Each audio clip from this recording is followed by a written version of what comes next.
Quand j'ai commencé à travailler à la radio, il y a une vingtaine d'années, je me liquéfiais d'angoisse à chaque émission que je devais faire.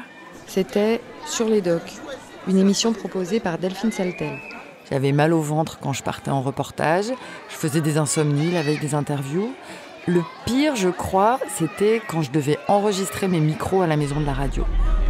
Être professeur à l'Éducation nationale, c'est être fonctionnaire d'État et donc accepter d'être muté partout sur le territoire au nom de la continuité du service public d'enseignement. Parce que de l'autre côté de la vitre du studio, je voyais les techniciens en cabine, des vieux de la vieille qui avaient 30 ans de métier, habitués à enregistrer des stars du direct, genre Macha Béranger ou Fabienne Sintès. Il est minuit et bientôt 6 minutes. Je vous laisse maintenant en compagnie de Macha Béranger. Bonsoir Macha. Bonsoir José, à tout à l'heure. Souvent, ils rigolaient entre eux. Et moi, j'étais persuadée qu'ils étaient en train de se marrer tellement ils me trouvaient nulle. À l'époque, je pensais qu'avec le temps, j'allais me tranquilliser. Mais non. Encore aujourd'hui, il m'arrive quasiment à chaque épisode de passer par une phase de doute où je deviens à moitié cinglée. Juste un dernier exemple. Ce fameux yoga postural, Merde. Ça me fait stress. Et dans ces moments-là, il y a toujours un collègue dans l'open space pour me dire que je devrais faire plus de yoga. Oui, tu m'avais dit, mais j'ai pas fait le lien, d'accord. Le plancher pelvien, en fait, tu vas chercher l'énergie qu'elle a pour la réveiller et la faire remonter le long de ton arbre De vie. C'est vivre. Donc, si je comprends bien, il faudrait qu'en plus du reste, je me réveille 20 minutes plus tôt tous les matins pour faire de la respiration alternée. Ça fait bouger les cellules, ça crée de l'énergie. Et que j'amène mon tapis au bureau pour aller méditer en pleine conscience à la pause déjeuner, c'est ça ? Comme une brave petite salariée modèle. 1 ou 2 fois par semaine, ça devrait faire baisser ton stress. Pardon, mais n'y aurait-il pas une entourloupe quelque part ? Alors dites-moi, qu'est-ce qu'on fait ? Est-ce qu'on peut aller plus fort ? Vivons heureux avant la fin du monde. On est mal. Un podcast anti-crise pour nous aider à repenser nos modes de vie. En ligne chaque mois, si on y arrive. Arnaud, est-ce que tu peux aller me chercher mes lunettes puisque j'y vois rien là ? Une proposition de Delphine Saltel, réalisée par Arnaud Forest et produite par Arte Radio. Épisode 22. Le yoga, c'est de droite ?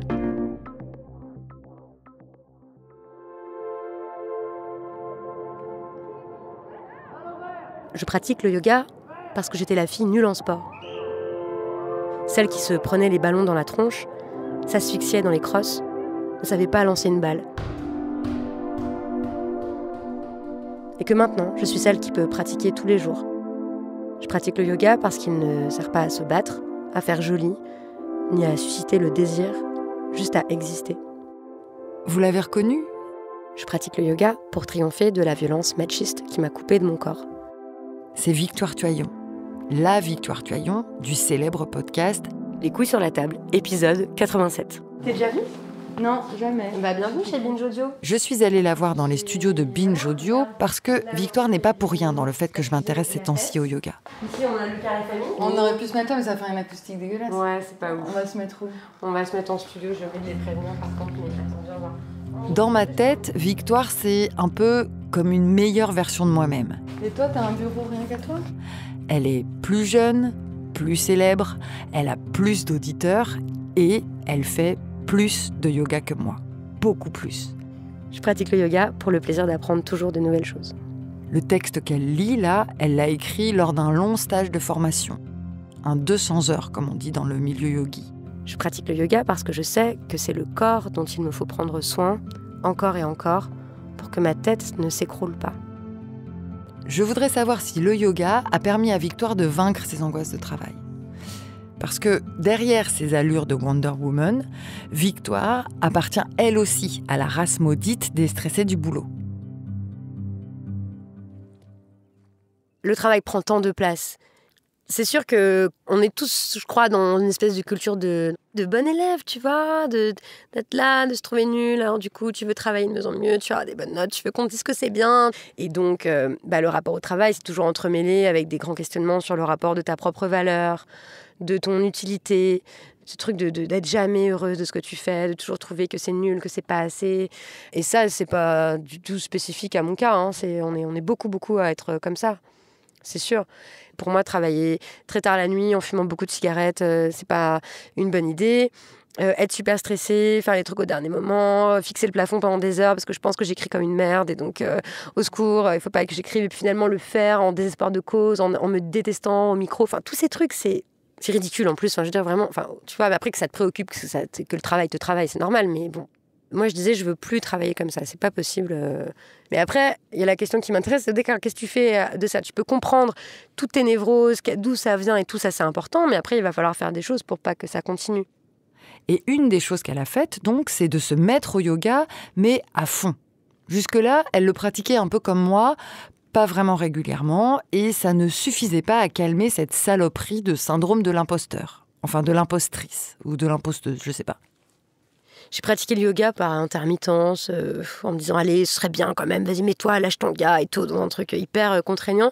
Bon, en fait, il y a quand même eu un moment où j'ai vu que ça me changeait la vie, que c'était nécessaire, que j'étais beaucoup moins malheureuse quand je pratiquais que quand je pratiquais pas. Donc, je suis allée faire une formation de professeur de yoga, pas tellement dans l'idée d'enseigner, mais parce que... c'est incroyable, les formations, tu passes 4 heures, 6 heures par jour à pratiquer, t'apprends des trucs sur l'anatomie, l'histoire, la philosophie du yoga et tout ça, donc j'avais un peu de temps, je me suis dit, bon, je vais faire ça. Puis après, j'avais fait des retraites qui avaient beaucoup compté pour moi, j'ai rencontré des professeurs, enfin voilà, dans les cours de qui j'avais vraiment vécu des choses, des sortes de révélations, c'est pas mystique, mais... dans le rapport au corps, justement, le moment où tu sens que t'es autant tes pieds que ta tête, que tes jambes, que ton dos, que t'existes comme créature vivante aussi. Je le dis pas très bien, mais je me souviens de réaliser ça sur le tapis. En fait, ce que ça fait bouger, c'est que les émotions, ça passe par le corps. Donc, si t'as pas de contact avec ton corps, comment tu veux être en contact avec tes émotions ? Et donc, par exemple... quand tu es dans ta pratique de yoga, tu as plein d'indications pour voir qu'est-ce qui se passe dans ton ventre, dans ta cuisse et tout. Ta conscience, elle voyage en fait dans ton corps. Et c'est cette capacité à voyager dans ton corps qui te permet aussi de mieux ressentir ce que tu ressens. Donc ça change tout dans le rapport au travail, c'est sûr. Si tu ressens pas ce que tu as à ressentir, ce qui a été mon cas et ce qui est le cas de plein de gens et encore maintenant, tes émotions, elles t'explosent à la gueule en fait, parce que tu les as pas traversées, tu les as pas ressenties.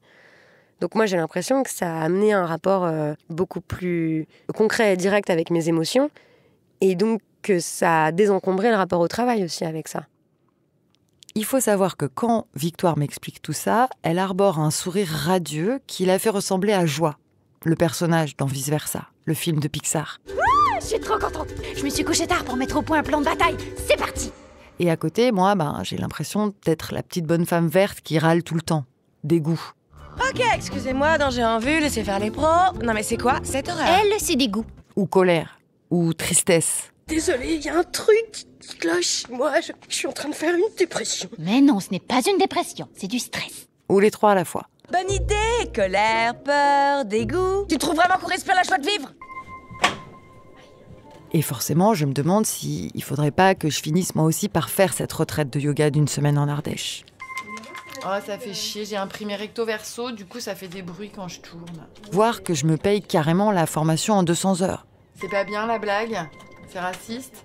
Mais quelque chose me retient. En fait, je crois que ça m'écorcherait la figure de devoir investir tout ce temps et cet argent pour, en fin de compte, arriver à mieux travailler. D'où la question qui me titille depuis le début et que je vous formule comme ça un peu à la serpe. Est-ce que, sous ces airs gentiment babacool, le yoga ne serait pas en réalité de droite ? En tout cas, quand il nous propose comme ça de travailler d'abord sur nous-mêmes, individuellement, plutôt que de changer le système qui nous pourrit la vie. Oui, la récupération, genre je vais faire du yoga pour mieux travailler. Non, mais voilà. Pas du tout. Hein. Non. Non.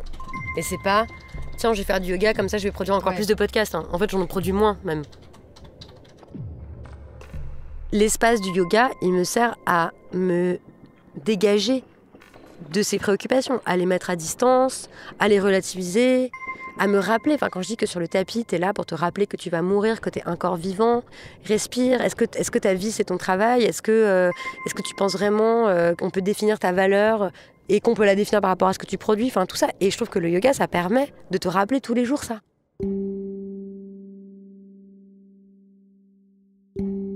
Voilà, dans le cas de Victoire Tuaillon, ma petite hypothèse du yoga comme un truc de droite, clairement, elle tombe à l'eau.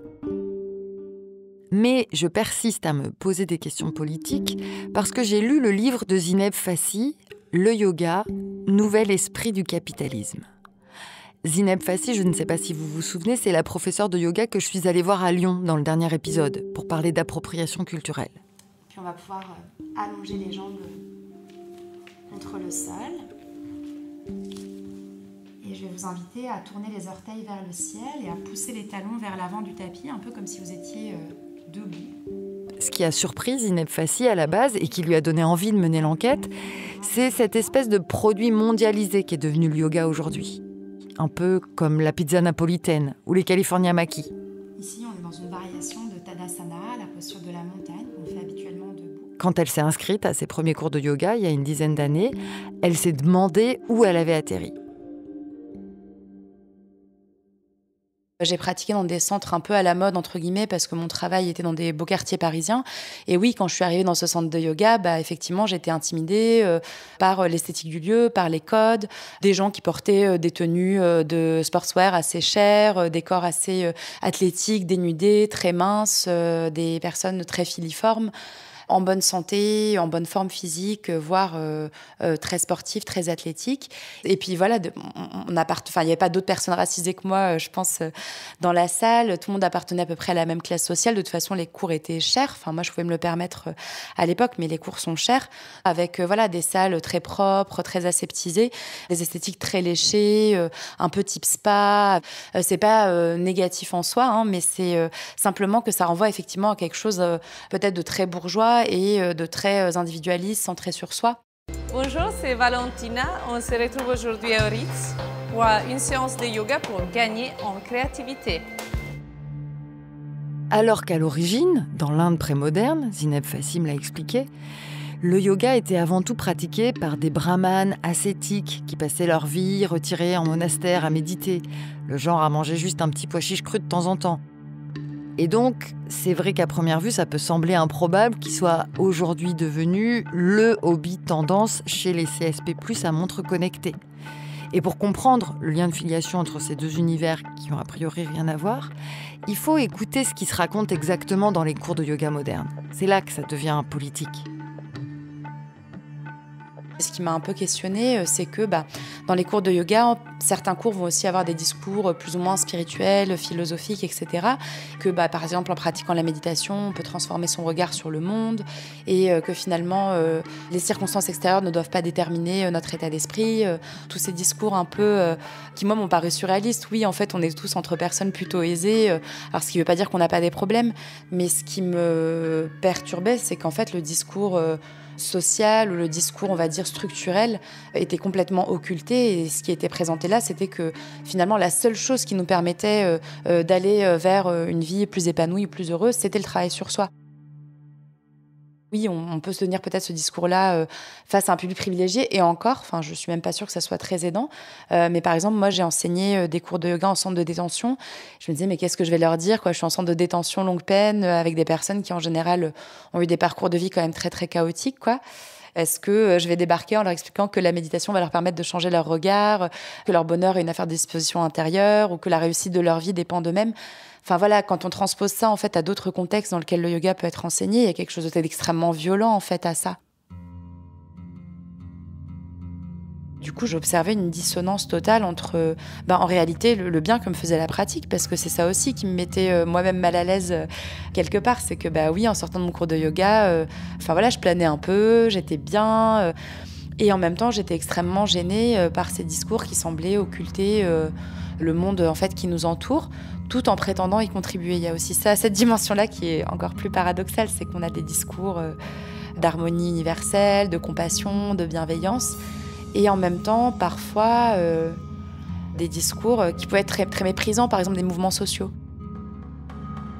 Donc je me rappelle que c'était une période où il y avait beaucoup de grèves, notamment la grève premier mouvement social contre la réforme des retraites, où il y avait certains profs de yoga qui professaient bienveillance, non-violence, etc. Et puis qui se déchaînaient contre les grévistes, contre le mouvement social. Et il y avait quelque chose qui, moi, m'ahurissait là-dedans. Je me rappelle notamment d'un post Instagram qui avait pas mal suscité le débat d'une professeure de yoga américaine qui avait fait un post go back to work, retourner bosser. Déjà, la France a des acquis sociaux qu'aucun autre pays a. Et qui, en parallèle, signait tous ces posts Instagram, Love and Light, et qui ne réalise pas que si la France, justement, est un pays où il y a beaucoup d'acquis sociaux, c'est justement parce qu'il y a eu des luttes et pas parce que des gens ont médité ou ont fait des salutations au soleil, quoi.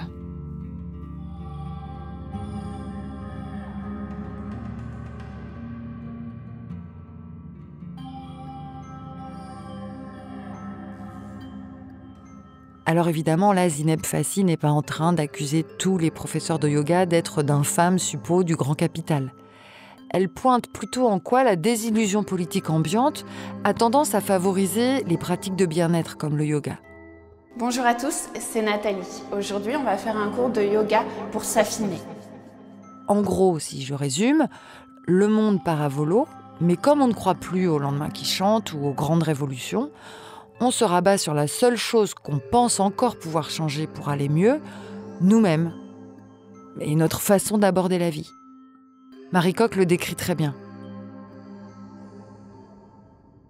Comme une espèce de discipline miracle qui va nous guérir, qui va nous permettre d'aller bien. Il y a une telle attente en fait du public yogi, parce que les gens qui vont au yoga, c'est des gens qui vont plutôt mal et qui ont envie d'aller bien, et notamment qui ont envie d'aller bien mentalement.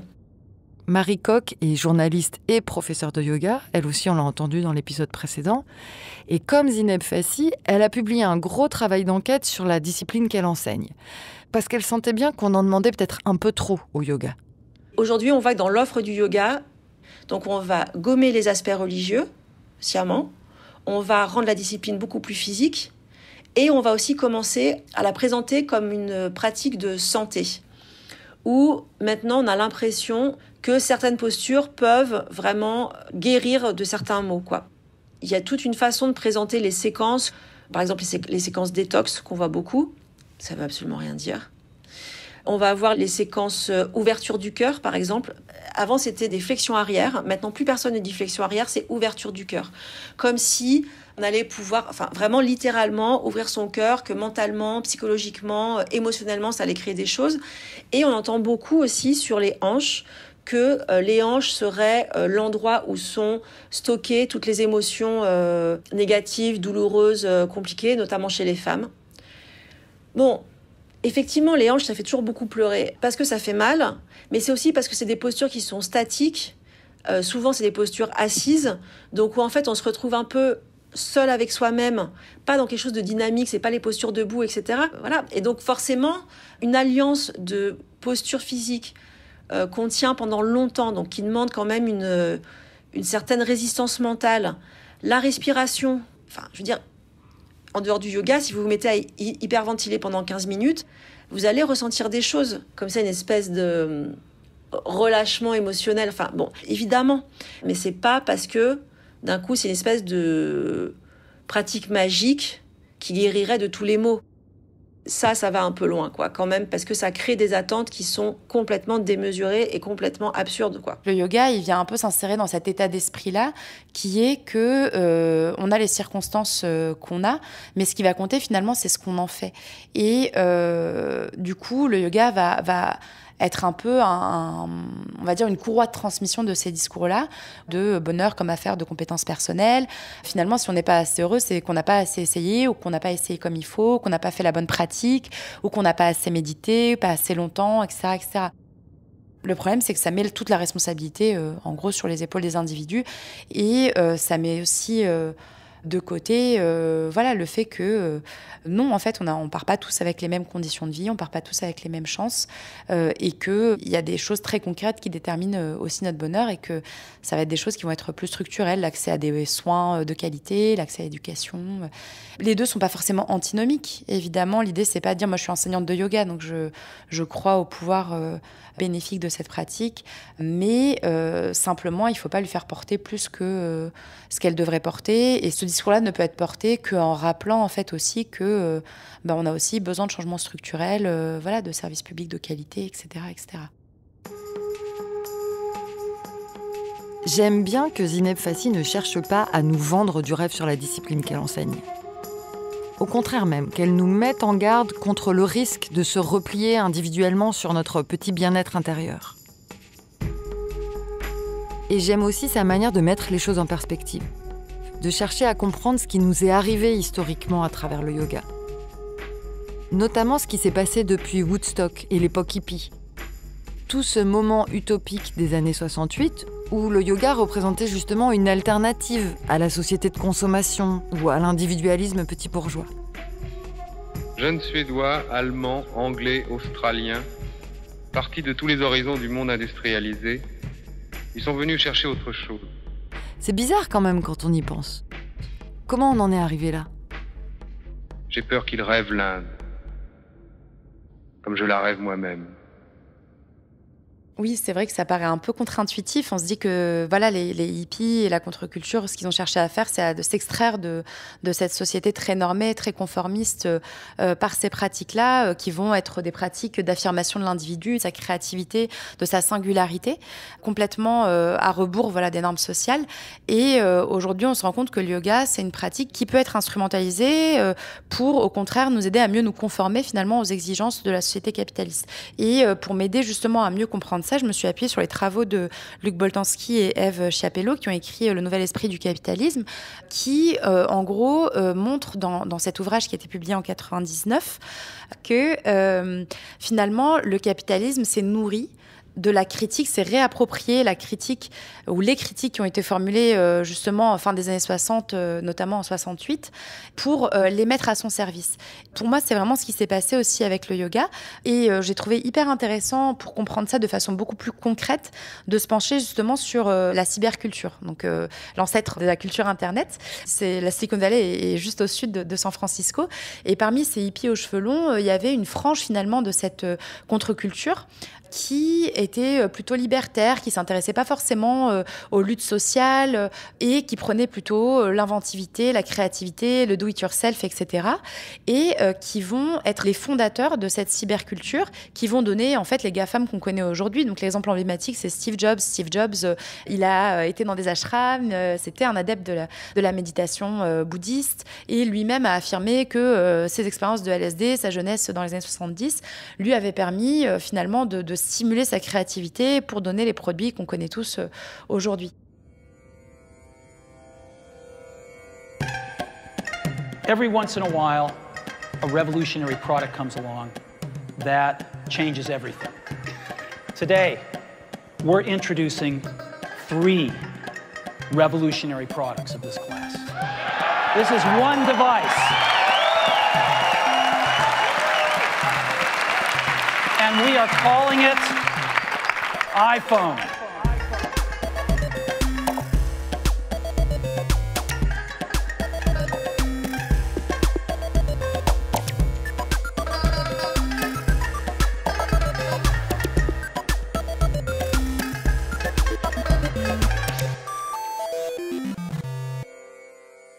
Et c'est là qu'on assiste effectivement à l'introduction, à partir des années 90 notamment, de tout un tas de pratiques qui avaient été développées pendant la contre-culture, à leur réintégration au sein même de l'entreprise, avec tout ce qu'on connaît aujourd'hui, qui nous semble aller de soi, mais qui n'était pas jusqu'à quand même relativement récemment, de managers qui sont presque des coachs, en fait, qui nous proposent des stages de yoga pour mieux régénérer son énergie.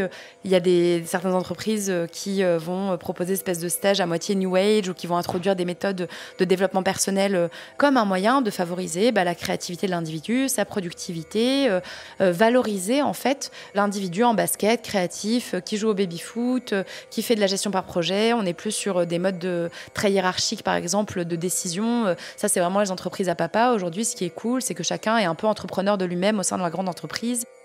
Et c'est là où ça devient très pervers, c'est que c'est quelque chose qui était au service de l'émancipation, en tout cas individuelle, et réabsorbé au service, une nouvelle fois, de la productivité et de la conformité, en tout cas, à un modèle entrepreneurial. Et hop, de Woodstock à Google, la boucle est bouclée. Elle est quand même magistrale, cette démonstration de Luc Boltanski et Eve Chiapello, dont parle Zineb Fassi, le capitalisme qui se nourrit de sa propre critique. Moi, ça me fait penser aux millions de dollars que la firme Mattel a réussi à engranger en produisant tranquillou un film féministe sur la poupée Barbie. Fallait oser. Et je trouve hyper pédagogique de la part de Zineb Fassi qu'elle nous fasse toucher du doigt ces mécaniques redoutables à travers un cas pratique comme le yoga. Bien-être, avec ou sans gluten. Yoga et je t'aime, yoga et je t'aime. Bien-être, avec ou sans gluten. Yoga et je t'aime, yoga et je t'aime. Parce qu'on n'y fait même plus attention aujourd'hui. Le yoga, c'est complètement intégré au mode de vie capitaliste ordinaire. Ça fait partie de l'hygiène de base. On peut même réserver une session de Kundalini Yoga en un clic sur son smartphone, avec des applications spécialisées comme ClassPass. Moi, je connaissais pas, mais c'est une jeune professeure de yoga, Jeanne Pouget, qui m'a expliqué comment marchait l'algorithme et surtout ce que ça avait produit sur ses cours. ClassPass, donc, c'est une start-up américaine qui a pour vocation de mettre en relation un consommateur avec un produit. C'est ça. Et là, il se trouve que le produit, c'est le yoga et que le consommateur, ça va être l'élève. Un petit peu comme avec Uber, c'est-à-dire mettre en relation des chauffeurs avec des personnes qui ont besoin d'aller d'un point A à un point B, n'importe où, à n'importe quelle heure, en un clic. C'est le même principe appliqué au sport. Et donc, c'est arrivé du sport, c'est arrivé aussi au yoga, c'est-à-dire mettre en relation des pratiquants du yoga avec des studios. Moi, en tant que professeur, j'ai eu plusieurs fois, trop de fois, l'impression d'être un produit. Et donc, ça peut donner le côté un peu consommation, c'est-à-dire d'élèves qui arrivent en retard, qui ne se présentent pas, qui ne disent pas bonjour, qui ne disent pas au revoir, et qui ensuite vous mettent des notes. Cette espèce d'économie de marché où on doit délivrer à un consommateur quelque chose... Comme on a plein de consommateurs dans cette salle, je dis n'importe quoi, une salle de 20 personnes. Donc, on a 20 personnes avec 20 attentes différentes. Ah moi, je veux transpirer. Ah moi, je vais avoir une expérience sotériologique de qualité. En gros, de trouver la lumière. D'autres, ça va être, moi, je veux me changer les idées. Ah, moi, je veux avoir une playlist inspirante. Ah, moi, je veux qu'on soit sympa. Ah, moi, je veux faire cette posture. Ah, moi, je veux apprendre tel alignement. Moi, je veux avoir une relaxation satisfaisante. Bon, bref. Faute de quoi, après, votre note, ce sera, on a commencé le cours un petit peu en retard. On a commencé trop tôt. La lumière était trop forte. L'encens sentait pas bon. Enfin, ça a développé une sorte de petits consommateurs prétentieux. Alors que, évidemment, le yoga, c'est un rapport de maître à disciple. C'est quelque chose qui est dans la transmission.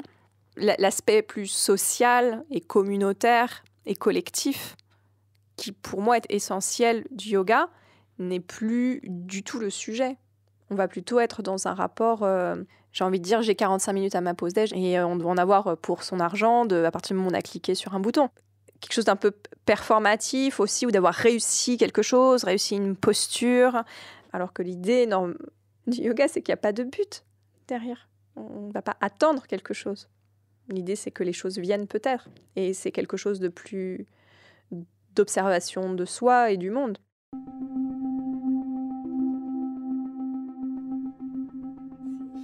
Est-ce que quelqu'un aurait vu mon legging ? Le noir, avec des croisillons ? Quand on raconte le yoga moderne aujourd'hui, on reproduit en fait l'erreur qui a été de ne pas comprendre que le yoga s'était aussi hybridé et adapté aux époques qu'il a traversées, et que aussi les époques ont une influence sur lui. Je crois que je l'ai perdu. Où est-ce qu'il est ?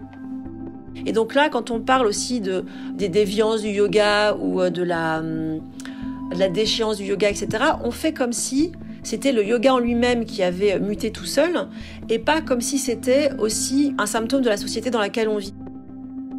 Mais évidemment, elle a complètement raison là, Marie Coq. Ça m'a fait tilt quand elle m'a sorti ça. Il faut pas s'acharner non plus et se tromper de cible. Par exemple, moi, le yoga sur Instagram, ça me sort par les yeux, mais c'est très représentatif d'Instagram. Qu'est-ce qu'on monte sur Instagram? Comment on décrit les choses? Comment on raconte des histoires sur Instagram? Donc effectivement, sur Instagram, on va voir des postures spectaculaires, des corps extrêmement fermes, toniques et des traits mis en valeur, etc. Mais c'est le jeu d'Instagram.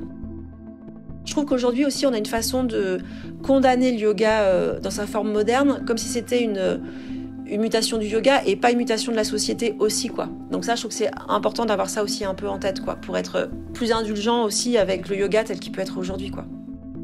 D'ailleurs, en parlant d'indulgence, je me suis dit que finalement, la seule chose à laquelle on pouvait se raccrocher avec un peu de certitude, c'est ce principe censé être au cœur du yoga et qu'elle rappelle toutes, Marie Coq, Jeanne Pouget, Zineb, Victoire, qui est ne rien attendre. Inspirez fond des poumons. Suspendez. Arrêter de chercher un résultat. Inspirez cage. Se contenter de faire ses postures, sa petite pratique, dans une espèce de détachement, sans jugement ni but. Et expirez tranquille. Sauf qu'à mon avis, personne n'y arrive jamais complètement. C'est juste un horizon, au loin. Prenez le temps d'observer peut-être les échos de la posture sur la température du corps, sur le souffle, son rythme. Et donc, personne ne peut jamais affirmer non plus que ce qu'il est en train de faire, c'est vraiment du yoga. À la rigueur, on s'en approche, mais dès qu'on cherche à l'instrumentaliser au service d'une cause ou d'un objectif précis, on le transforme en autre chose. Du management, de la gym, de la sophrologie ou du pur bullshit. Conclusion, il faut juste s'y mettre. Donc tu peux ramener d'abord les genoux à la poitrine, ici Delphine, ouais, et bien écarter les bras sur les côtés, puis laisser les genoux tomber, super. Si vous sentez que vous avez besoin de caler peut-être un accessoire entre les deux cuisses pour pouvoir mieux relâcher les jambes, n'hésitez pas à le faire, un bloc par exemple. Ou alors vous pouvez ramener le bras droit un peu plus proche de votre bassin. À suivre. Une fois installé là, les yeux se ferment. Sur arteradio.com. Oh là là là là. Tu vois, il y a encore du boulot quand même. Ah oui, non, ça va pas beaucoup, hein, c'est la fin là. Vivons heureux avant la fin du monde est un podcast produit chaque mois par Arte Radio. Vous pouvez l'écouter sur son site, arteradio.com, son appli gratuite, SoundCloud, Deezer ou votre plateforme d'écoute préférée. Commentez, partagez, abonnez-vous au podcast et mettez-lui des étoiles pour soutenir l'émission et la planète.